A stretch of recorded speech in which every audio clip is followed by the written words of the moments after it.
Evening. We have important information today. Finally, at last, Donald Trump, former President of the United States, repeatedly found impeached, uh, prosecuted by a DA in Manhattan, is being brought to justice by the U.S. Department of Justice by the efforts of Special Counsel Jack Smith.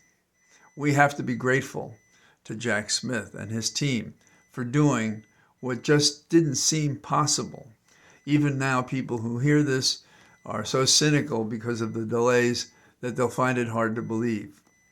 But it is clear that we are going forward with a prosecution of Donald Trump alone.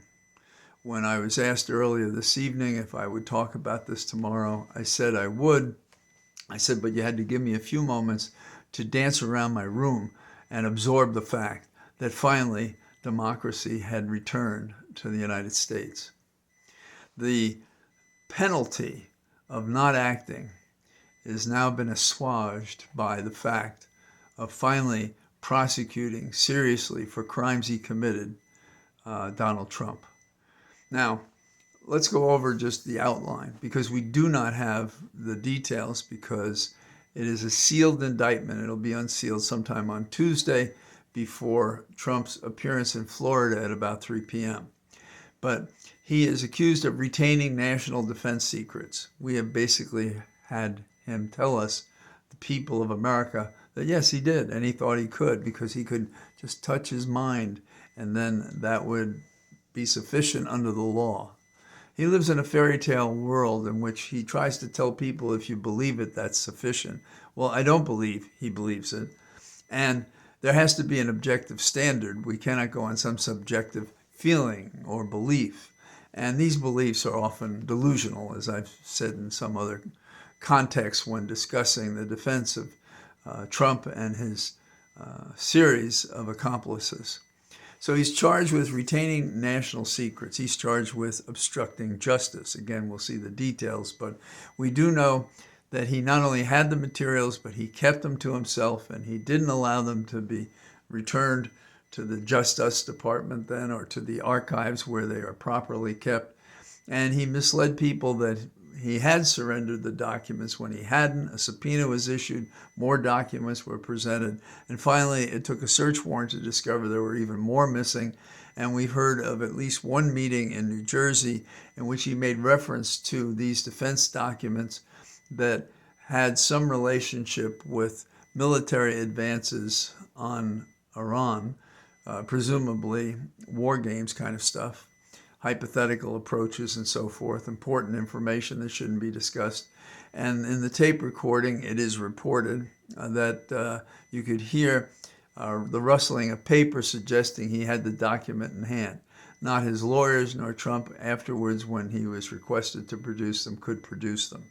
It's pretty dangerous to have such documents, be able to talk about them, and then not be able to retrieve them and surrender them to the government. Interesting question. Did he pay?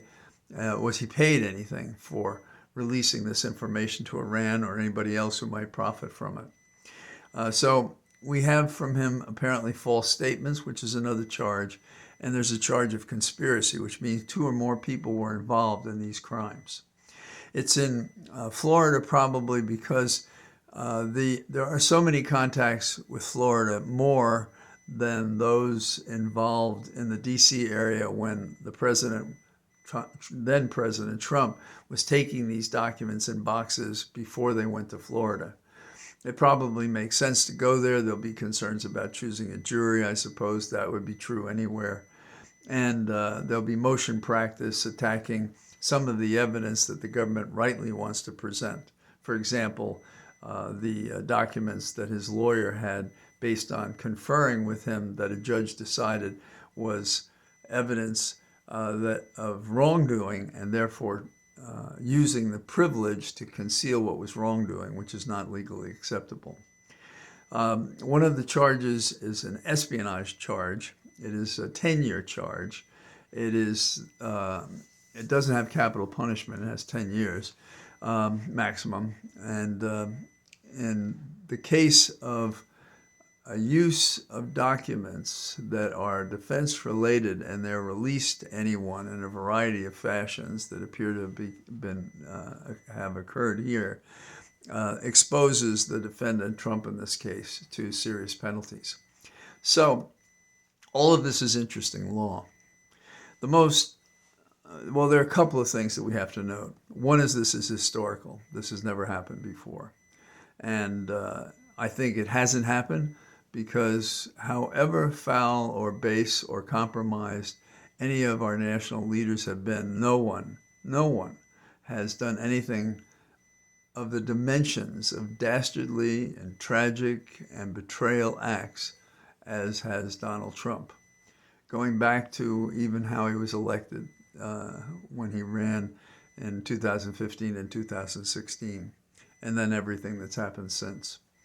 But on top of it being historical as compared to the good conduct of other presidents, chief executives, and leaders of our land, we have the circumstance of what does this mean to our democracy?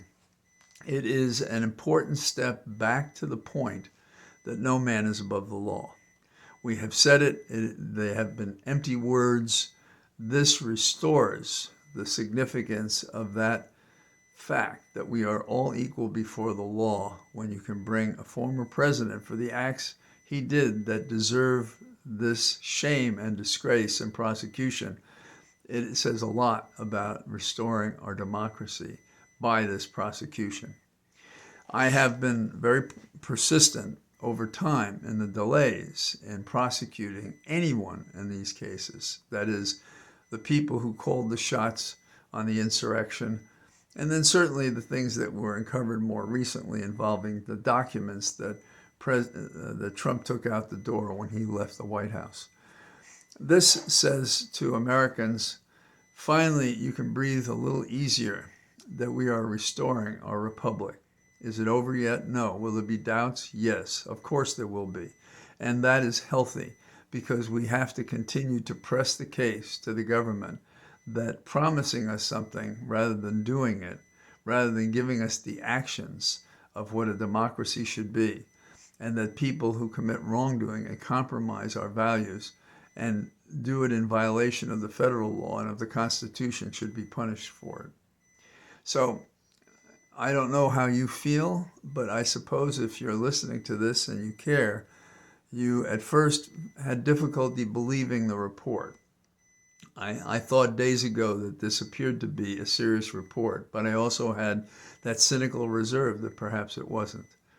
The exciting news is that this is real, and this is not the end of it, I suspect. I expect that in the days ahead we may see developments in Washington, D.C. I don't have any information except what we all have, which is what the investigation has been. The reason I'm more optimistic now is that the character of our special counsel, Smith, plainly has made a difference that had not occurred at any time before he was appointed. And the team that he pulled together and the way he's conducted it and the way those men and women have responded and all the staffers and everybody else is a testament to the fact that in our democracy, a heart beats,